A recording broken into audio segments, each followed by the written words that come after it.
aussi Fallen X Queen. Ça fait longtemps que je n'ai pas sorti de vidéo en facecam.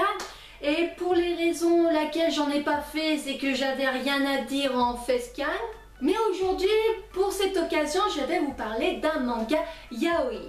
Pour ceux qui ne savent pas, un manga yaoi est un manga qui parle de romance homosexuelle. Les mangas qui parlent d'action et d'aventure, ce sont des shonen. Des mangas qui parlent de romance entre une fille et un garçon est un shoujo. Et le yuki qui est comme le yaoi, sauf que ça parle de romance lesbienne. Et il y a aussi le hentai, mais je suppose que certains d'entre vous savent que c'est un hentai. Et dans ma vidéo, je vais vous parler d'un manga yaoi qui s'appelle Let Be a Family. L'auteur est de Tomokurashi et il est de chez Daifu Comics. Alors, de quoi parle le manga? Kazuma et Chiaki sont en couple depuis 8 ans. Ils revoient leur amie d'enfance Tomoe qu'ils n'ont plus vue depuis un an et la revoilà enceinte jusqu'au cou. Un an après la naissance de la petite Ayu, Tomoe confie sa fille à ses amis car elle doit repartir à l'étranger et qu'elle ne peut pas emmener sa fille avec elle. Leur voilà parents d'une petite fille qui vont devoir apprendre à l'élever en l'absence de sa mère.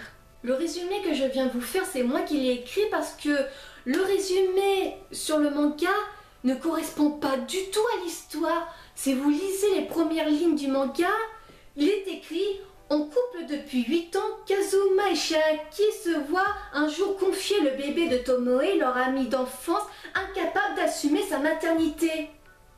Mais non, c'est pas du tout ça.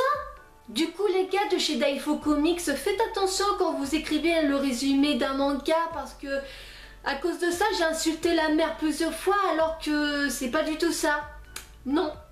Je suis tombée dessus en faisant mes petites recherches sur Amazon et quand j'ai vu l'image de la couverture, ça m'a tout de suite intriguée car j'en ai lu des mangas yaoi, mais j'ai jamais lu de manga yaoi où un couple gay est déjà en couple et qu'ils ont un enfant.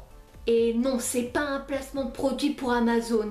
Let Be a Family est génial, l'histoire est intéressante, les dessins sont pas mal non plus. Et j'adore le couple forme Chiaki et Kazuma et les moments où ils nous montrent comment ils élèvent la petite Ayu, c'est vraiment, mais vraiment trop mignon et adorable. Tu as limite le sourire aux lèvres quand tu lis les cases et que tu regardes les dessins. Les scènes comme ça sont vraiment adorables. Concernant la petite Ayu, elle est tout à fait adorable et elle n'est pas troublée le fait que deux hommes, donc deux papas, l'élèvent. Elle sait qu'elle a une maman et puis voilà, ça, elle a deux papas donc ça lui suffit. Et dans le manga, il n'y a pas du tout, mais alors pas du tout de problème d'homophobie.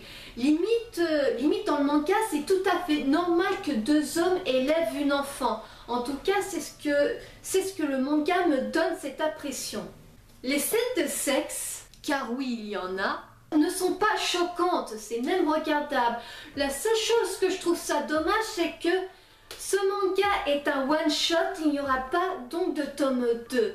Mais le mangaka a écrit à la fin de son manga qu'elle va écrire un autre manga yaoi basé sur l'adolescence de notre cher couple Kazuma et Chiaki et j'ai vraiment hâte qu'il sorte. Si parmi mes abonnés vous êtes friands de yaoi, je peux vous le conseiller, vous allez l'adorer. Dans ma prochaine vidéo avis, je vais vous parler d'un autre manga yaoi qui est Tadaima Okaeri. J'ai à peine lu le premier chapitre que déjà son univers m'intéresse, surtout sur le thème qu'il aborde. Pour vous teaser un petit peu, dans le manga, les hommes peuvent tomber enceintes. Oui messieurs, vous êtes devenus des hippocampes. On va s'arrêter ici pour cette vidéo, j'espère qu'elle vous aura plu. N'oubliez pas de vous abonner sur ma chaîne YouTube pour ne pas rater les prochaines sorties de mes vidéos, de vous abonner sur mon compte Twitter et Facebook pour ne pas rater les prochaines annonces de mes vidéos. Je vous souhaite une bonne journée ou une bonne soirée selon l'heure où vous regardez ma vidéo. Big kiss à tous et à toutes, bye bye.